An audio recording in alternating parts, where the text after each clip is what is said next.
Mara nyingi Simba anaweza kaishi sehemu yoyote anayotaka yeye, kama nilivyotanguliza kusema mwanzo, lakini tumezoea kuona Simba akiwa katika pride kwamba wako katika familia, ila dume anaweza kaishi nje na familia ama kaishi ndani ya familia, na mara nyingine anaweza akatoka nje ya familia kati ya kilomita 3 mpaka 7, ambapo anapohitaji familia yake au kuwajulia hali familia yake, kuna mlio anatoa unaitwa roaring.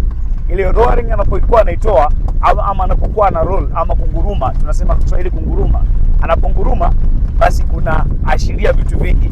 Inaweza kuashiria kama kujua wako wapi, anaweza kuashiria kwamba kuna hatari, lakini pia anaweza kuashiria kama sehemu ya furaha.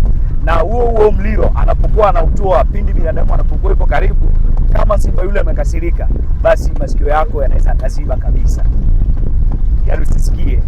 Kwa hiyo simba wenzake au ile familia yake akitoa mlio aina fulani, wao wanajua kwamba huyu ni wa familia yetu.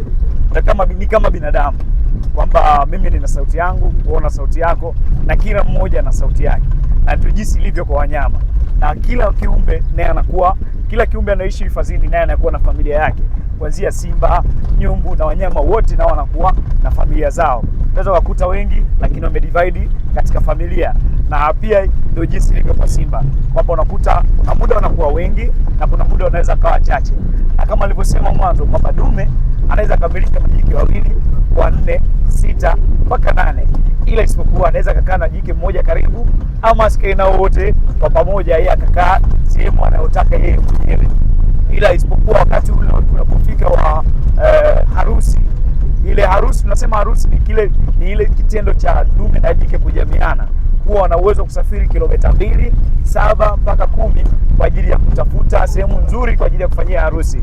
Ni kama binadamu unapokuwa unaenda kutafuta sehemu tulivu kwa ajili ya honeymoon, basi simba naye huwa anafanya hivyo, anachukua jike wake, wanasafiri, wanakwenda, wanawinda, wanakula, na baadaye wanaingia katika fungate, ambapo fungate yao inachukua siku 2, 4, 6 mpaka 7. Na kwa siku dume anaweza kumpanda jike mara 56 mpaka 96 kwa siku, na kila baada ya dakika 15 20 anampanda jike wake, na akimpanda akai muda mrefu kati ya sekunde 30 35 mpaka dakika 1, anashuka na kupumzika. Na dume anaishi miaka michache kwa sababu anapanda majike tofauti tofauti, kwa maana anapoteza nguvu nyingi kwenye kujamiana, na ndio maana anaishi miaka mingi.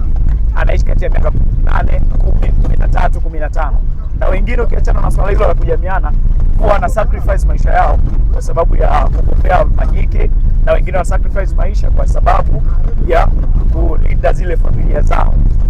Inapotokea basi dume ndio anakuwa kiongozi wa mbele, kama tulivyo binadamu, kwamba pakitokea hatari nyumbani, baba anakuwa kiongozi wa mbele kutachukua ile changamoto. Hiyo ni historia fupi kuhusiana na simba. DWT